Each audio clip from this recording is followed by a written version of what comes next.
Good morning, my dear students, and welcome back to the English online classes. And let's continue with the chapter The Ailing Planet, the Green Movement's Role. And I'm extremely sorry that last week I could not complete this chapter due to some unavoidable reasons. And let's continue with it without wasting time. In this ailing planet, the green movement's role, till the last video I have explained to you that how we people have to be very careful with regard to the health of our planet earth, and then how we people can see that it is showing a lot of symptoms of a sickly organism or sickly person, like how when a person is sick and if a person is suffering from cold, maybe having running noses and will be sneezing, so they are the symptoms. In that same way, earth is also showing many symptoms like global warming, depletion of ozone layer, changes in the season, the inconvenient way how the season comes and go. So they are all very vital symptoms of the fact that the earth is declining in its health.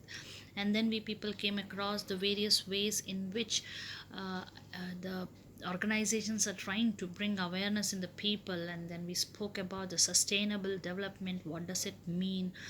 Then we came across how the scientists, they have told us about the various species with which we people are sharing this planet earth, and there are still many more in the row. Then we came across the question being raised up by the Brad Commission, and in that it was asked that what we people are going to leave for our future generation, our successors. Are we going to leave a dried up, sun dried planet, which is having deserts coming up and underdeveloped landscapes and a sick environment? Then we came across Lester Brown's book, in which he expressed that the entire biological system is based on four very important pillars. They are fisheries, forests, grasslands, and croplands. And the way in which we people are using this uh, in a very unsustainable way, very soon they all will disappear. As such, also the fisheries have collapsed and the forest has disappeared. The grasslands are converted into barren wastelands, and the croplands, they are deteriorating. Then we came across many beautiful sentences which opens up the world to us, or the facts of the life. Like one is there in which it is said, what goes under the pot now costs more than what goes inside it. It's about the fuel wood. It's about how the raise in price hike is there, how the prices have raised up, and how for fuel purpose the forests are cut down. Then at one place, Dr. Maya, he said that the tropical forest, the forests are basically the evolution zone of many species, and if they disappear, automatically the species all will become extinct. Then we came across another very important statement in which it is said, the forest precedes mankind and the deserts follow, which very clearly tells that there is all forest ahead of man, and as the man passes through that forest, he leaves behind what? Desert. Means the cutting down of the forest, the barren wastelands, and the land turning into desert. It has been given some statistical the data are there, records are there, which tells us that how much cut down of the forest has been done in a year.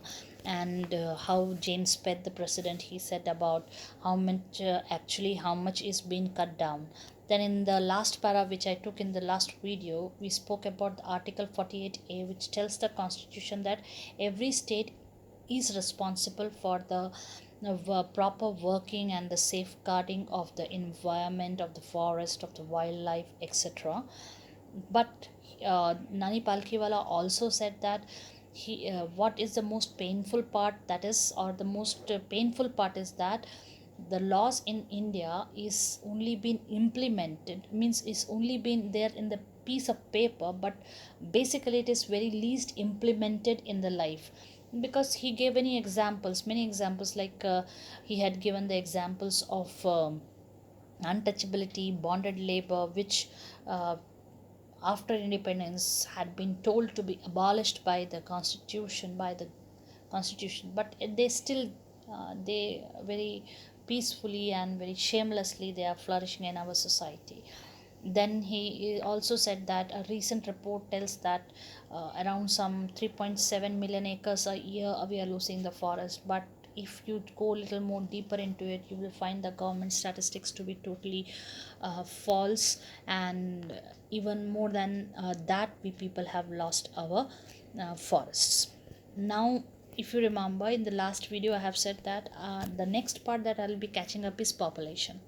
Now, why we are going to catch up population? Pollution and population, they are going hand in hand. They are somewhat like the you can say that they are the sister concerns of each other. Because as the population increases, that the pollution will also be increasing. So let's have a look again, reminding you old data. A 3-year study using satellites and aerial photography conducted by the United Nations warns that the environment has deteriorated so badly that it is crucial in many of the 88 countries investigated. Okay, aerial photography means the one which is done in air, from the top. And around some 3 years the study had been done, and it has been done by the United Nations. And United Nations, after doing this study, had warned the environment, had warned the people that the environment's condition is so very bad that in some of the countries it is really critical. Critical means in Hindi में क्या बोलते हैं, that condition is very bad, मतलब it's gone out of the hand. There can be no doubt that the growth of world population is one of the strongest factors distorting the future of human society. It took mankind more than 1,000,000 years to reach the first billion. Please pay attention. That was the world population around the year 1800. 1,000,000 year to reach the first billion. 1 billion, it became in year 1800. By the year 1900, a second billion was added, and the 20th century had added another 3.7 billion. The present world population is estimated at 5.7 billion. Every 4 days the world population increases by 1 million. Wow, this is what the problem is. I think that you might have read somewhere earlier in your childhood time that population explosion. Yeah, it's like that only, population explosion. And when this explodes, everything else will be destroyed fully.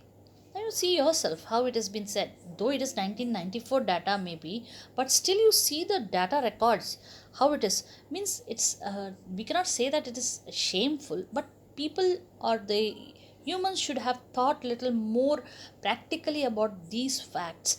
Now you see, it has been said that definitely the most distorting means the most damaging factor for the future of human race is what? The growth in the population, world population. Now you see over here, very clearly you can understand from that.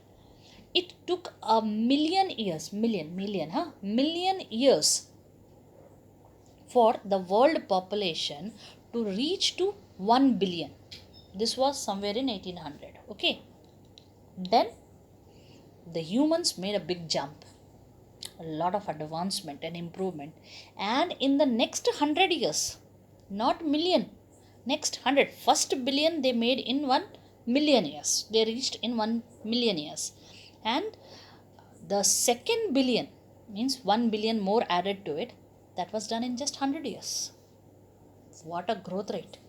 And then by 20th century 3.7 billion was added to it. It is said that present population according to 1994 is estimated to be 5.7 billion.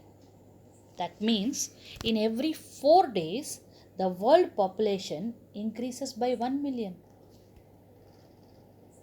What is this? Now what is the effect of this?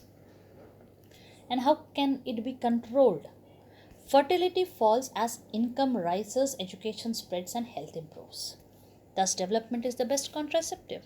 But development itself may not be possible if the present increase in numbers continues. Government has done a lot of things. A lot of awareness had been tried by government, but it depends upon the humans. like how we too should have done. Like how when China found that their population is started increasing, they totally imposed a law and they started strictly punishing if anyone is having, any of the families having more number of children, more than one. Something of that should have been done in India also, maybe at that time when the increase in population was more. But here it has been said that when people are educated, they are healthy, and they are having good income, the fertility level is down. Means the giving birth rate, the birth rate is reduced. So it means that the development of human thinking, of human thoughts, that is the best way or the best contraceptive. You all know what is a contraceptive, which is used for birth control purpose. So according to Nani Palkhiwala, he said that development is the best, but that also, that development can also be possible only if these numbers could be controlled, if the population could be controlled. Then it has been said, the rich get richer and the poor beget children, which condemns them to remain poor. More children does not mean more workers, merely more people without work. It is not suggested that human beings be treated like cattle and compulsorily sterilized. But there is no alternative to voluntary family planning without introducing an element of cocoon. The choice is really between control of population and perpetuation of poverty. If you look around in our country, rich people are becoming richer and richer. Even in this pandemic also, I have seen the same thing. I just recently read a post in which it has been said that billions more are added up to the rich ones. And the poor beget children. The poor, they beget children. Means they produce children. I'll tell you. And this producing or giving birth to children, it condemns them or forces them. Condemn का मतलब ताना होता है, but here it means forces them to remain poor. Actually the reason is that the poor people, they are having a misconception, a wrong thinking in their mind. They think that if more children are there, more hands for work will be there. But they forget, with the more hands, more stomachs will also be there. And where is work? As the population is going on increasing, the rate of availability of work, that is also reduced. So there is no work. But instead they will have more people in their home without work. And still the stomach number will be the same to feed. Starvation. And it has been said by Nani Palkhiwala that basically human beings cannot be treated like cattle. Like how the cattle are sterilized. Sterilized means compulsorily they are sterilized. They are taken by the, like here also it has been done in many of the places.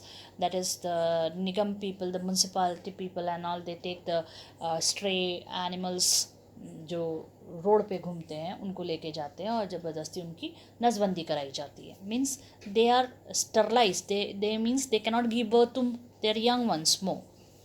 This cannot be done with the human beings. They cannot be taken forcefully. But there is no alternative to voluntary family planning. Yes, until and unless the awareness is there within the people that they should go for a family planning, they should limit the number, not to go to 8, 9, 6, 7. They should limit it. But this could be done only by introducing some forceful technique, because otherwise people don't understand. Element of Kharkyan means element of forcefulness. The choice is really between, yes, definitely, the choice is really between control of population and perpetuation of poverty. People have to decide whether they want increased number in their house or they want the same state of poverty to continue. What they want to control that number and control their poverty, or they want to increase the number and continue with their poverty. What they want, that is to be the people's choice. Now see the next what has been said. The population of India is estimated to be 920 million today, 1994 maybe, or maybe 2000, whatever data it is. more than the entire population of Africa and South America put together. What a shame. In one thing only this country could progress. No one familiar with the conditions in India would doubt that the hope of the people would die in their hungry hutments unless population control is given topmost priority. Yes. When you come out of the house, if you are in a vehicle, you can see so many begging around with carrying small children. Sometimes children are carrying children smaller than them or younger than them. It's really a very pathetic sight to see. But what a big shame that we Indians, our country, is having a population more than what is to be counted in total of Africa and South America put together. Where we people are going to develop? It is not possible at all. And if this condition continues, the hope of the people will die in their houses, because population control must be given the topmost priority. It should be given the first consideration. For the first time in human history, we see a transcending concern, the survival not just of the people but the planet. We have begun to take a holistic view of the very basis of our existence. The environmental problem does not necessarily signal our demise. It is our passport for the future. The emerging New World vision has ushered in the era of responsibility. It is a holistic view, an ecological view, seeing the world as an integrated whole rather than a dissociated collection of parts. It has been said that for the first time in the human history, there are some very great changes, increasing concern that could be seen in the people. Basically, frankly speaking, even if we people are so very concerned, it is not because we are very concerned. There may be people who will be really concerned about it, but maximum the concern is not for the existence of the planet, it is about the existence of their own. That's why. So at least, even if it is a selfish one, at least we started showing our concern to our planet, and we all started believing in having that friendly and understanding concern for our existence. And the environmental problem is basically not a signal that you're going to die, but it is telling us that going to your future, you have to go through me, and what will happen. So a new vision is emerging, and that vision can be named as the era of responsibility, जिम्मेदारियों की सदी. And what is that responsibility? That responsibility is to see that world is one. The world is one, and look at the world in a very holistic manner. In a very holistic manner means considering the world to be one instead of considering it to be a small parts. Then only the existence is possible. Then only environmental degradation can be stopped. Then only environment or the planet Earth could be saved. Industry has a most crucial role to play in this new era of responsibility. Water transformation would be effected if more businessmen share the view of the chairman of DuPont, Mr. Edgar S. Woodall, who 5 years ago declared himself to be the company's chief environmental officer. He said, "Our continued existence as a leading manufacturer requires that we excel in environmental performance." Yeah, this point you remember. Industry. See, for the development of a country, industry plays a very important role. We all agree to it.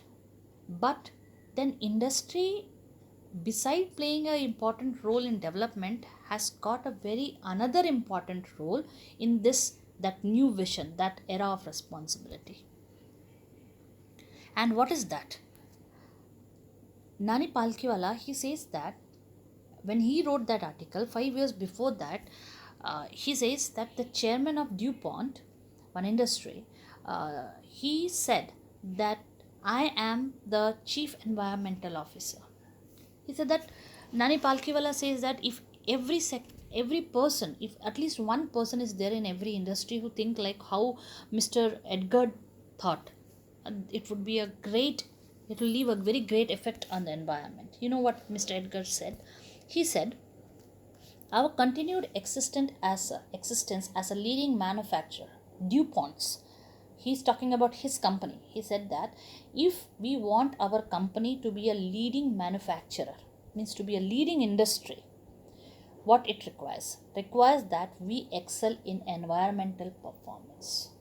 Means if DuPont wants that they should be the leading company in the world, they have to be excellent, they have to excel, they have to be excellent, they have to be very good in protecting the environment as well. I hope I'm clear to you. Now the last para is the most beautiful part of this chapter because the great thoughts are there of great people. Of all the statements made by Margaret Thatcher during the years of her prime ministership, none has passed so decisively into the current coin of English usage on her felicitous words. No generation has a free hold on this earth. All we have is a life tenancy with a full repairing lease. In the words of Mr. Lester Brown, we have not inherited this earth from our forefathers. We have borrowed it from our children. Now here, if we will see, basically, Margaret Thatcher, I'm talking about now. Margaret Thatcher, Prime Minister of Britain. This particular person, this lady, a very great leader, she in one of her convention, she had spoke very nicely, praiseful words, using very chosen words, very suitable words she had chosen, and such kind of usage of English had never ever been seen by anybody. She said, no generation has a free hold on this earth. All we have is a life tenancy with a full repairing lease. Very beautiful line. Now see, I'll explain you in this way. When we go to live on rent in a house, until you live there in that rented house, you are responsible for the maintenance of the house because you're living there.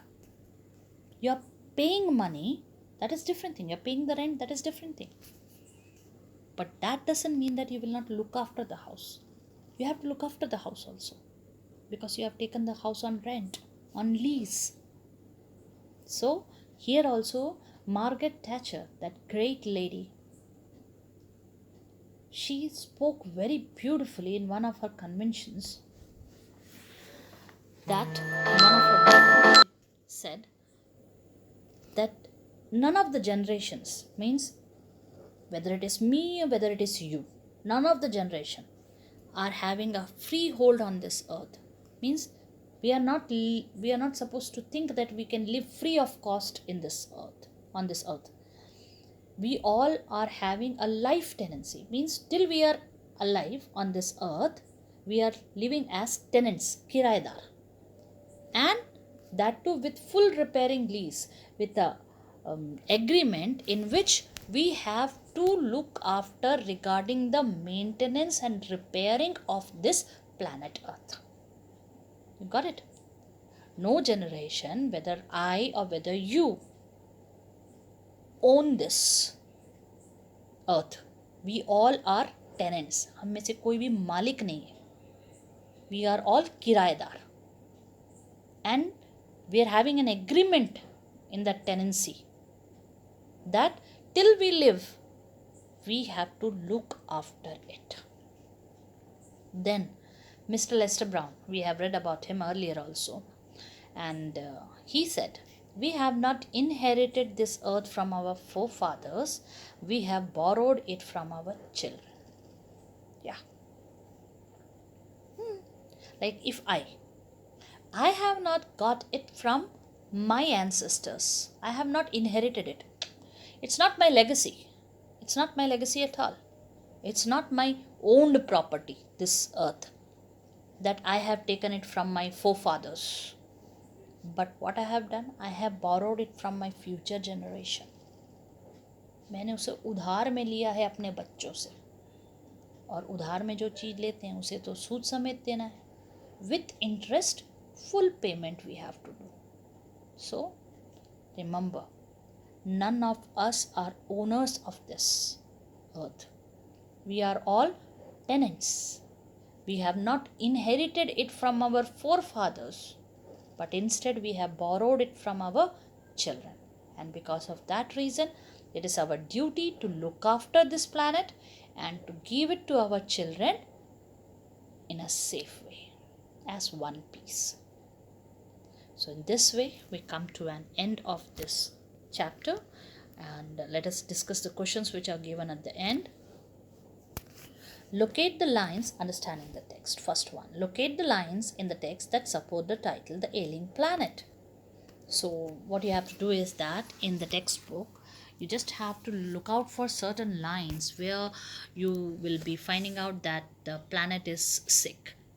The very first one is the paragraph in which Brad Commission has asked that whether we are going to leave our successors a scorched planet of advancing deserts, impoverished landscapes, and ailing environment.